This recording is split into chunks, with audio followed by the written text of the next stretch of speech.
Okay, so let's say you want to raise rabbits, but you're in a pretty hot climate. Is it even possible? The answer is yes, and that's what we're going to go over right now. Hello everyone, I'm Chris from Rustic Rabbit, and welcome back to the channel. Now, if you're new to our channel, we teach you how to raise your own meat, grow your own food, do all that in your backyard, and then we take you into the kitchen, we demonstrate some recipes, we show you how to make it into some amazing meals. All right, boys, so what's the toughest thing about raising rabbits in the summer? They get hot. They get hot. It's summer, it's hot outside. What happens if they get too hot? They die. Well, yeah, that could happen. That's the worst case scenario, but it does happen, so we gotta be careful. So we're gonna go over some of the things it takes to keep them alive in the middle of the heat.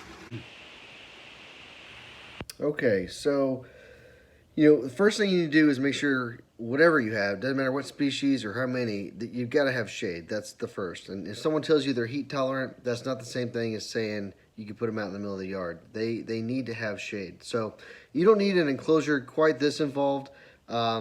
This I've developed over time, different enclosures. This one has worked the best so far anyway. And it was, once upon a time, it was fully open. But now the tops can kind of fold down for some airflow. But for the extreme temperatures, like in the winter or right now in the summer, I enclose it. I have these fans circulating, and I have an AC unit, as window unit going.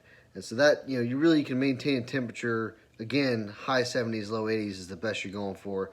You're not going to make it to where you can see your breath in there. It's not meant to be that. But you want it a little bit cooler so that the animals can be somewhat comfortable. Air circulation is a big thing. You have to constantly clean out the filters because you'll have a bunch of hair that gets in it and it clogs up and it'll work extra hard.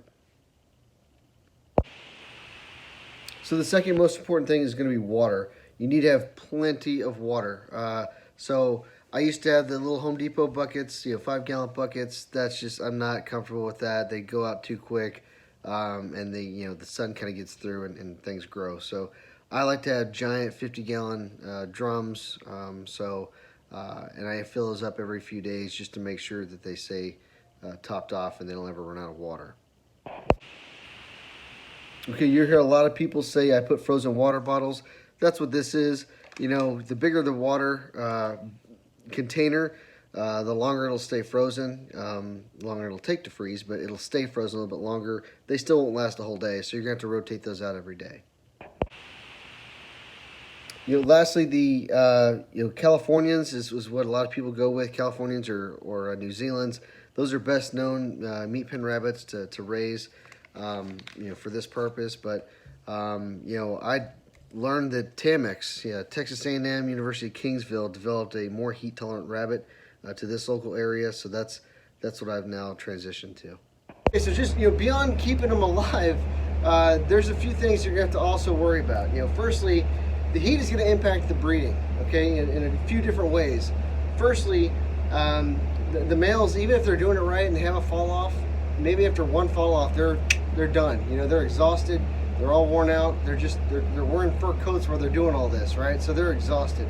So you may not get a lot of stamina out of your bucks, or they may not be up to it, or the does may not be up to it. It's just they're all uncomfortable. It's hot, so you might have an issue with breeding. Even after you breed successfully, what I found is that you're going to have some false pregnancies at times because of the heat. They just, do you get the fall offs? She gets the nest ready, everything's happening like it's supposed to, but it just doesn't happen. Either that or there is some sort of delayed response on the actual kindling. So instead of 31 days set to the calendar like it normally is, give or take a day, all of a sudden it's 35, 37 days, and then they're having babies. So you gotta be real careful. Don't pull the nest boxes too early. Sometimes it just takes a little bit longer when it's this hot. You also find that there's a higher mortality rate with the infants. You get the kids that a few more of them percentage-wise are going to be stillborn, or if they survive it, you're going to get kind of excited because hey, it's been a week and a half. They have fur, their eyes are open. Here we go. I think they're good, and then all of a sudden you lose a whole litter. So this heat is just, it's extremely challenging. You got to be really on top of everything. Check on it several times a day. Once they can't regulate their body temperature when they're that little. So if she's padded it full of fur and hay and everything like that, well, maybe you clean all that out. It doesn't need to be packed because the coldest it gets here right now is like high 70s, low 80s. So they don't really need to worry about freezing to death. So at times I've even taken them out of the nest box and put them on the wire, or I'll put like a piece of tile on it so they don't kind of have their legs falling through the wire. Something else you have to worry about is the growth rate. They're hot. They're not going to eat as much food, right? So once they get weaned and they're eating all the pellets and everything like that, they're going to eat less. And so that sounds good because from a breeder standpoint, you don't need to go through as much feed.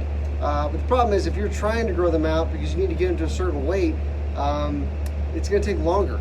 So now I go back to how I've told you to get ready for when is it time to actually harvest your animals.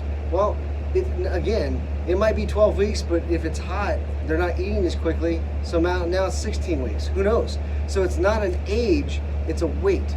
Once you get to the live weight you want, and you do the conversion of what you need from a dress weight standpoint, that's how you determine whether or not it's time to actually harvest them.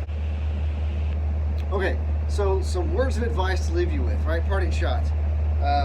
Follow all these things. These are best practices, right? There's nothing wrong with doing these at all, no matter what climate you're in. So make sure they have shade. Give them lots of water. Circulate the air. Do everything you can to give them the best opportunity at not just thriving or surviving, but thriving, right? But this is farming, okay? So there's going to be times when you just experience loss. It's inherent to farming. That's what it is. That's why it's hard work.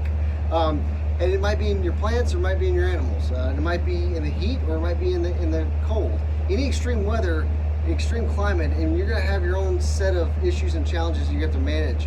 Okay, we're trying to mitigate the impact that all this weather has on our livestock and on our way of living. Right. So don't get discouraged. Don't feel like you can't do it. Doesn't matter what kind of weather you're in. You can make it happen. I've seen them, farm rice paddies in dry climates, right? They can do anything. It can be done, but you just have to engineer your way through some of the specific challenges that come with your particular circumstance. So stay hopeful, stay encouraged. If you have any questions, leave them down below. I'll be happy to answer them. If you have any other videos you'd like to see or topics you'd like covered, also let me know. I'd be happy to make a video on it. But ultimately, this is one that's near and dear to my heart right now. It's very relevant because it's hot, and that's what I'm working through. I'm figuring it out, and I'm trying to share that with you. Nothing else, subscribe to my channel, please. Pass it on, and God bless.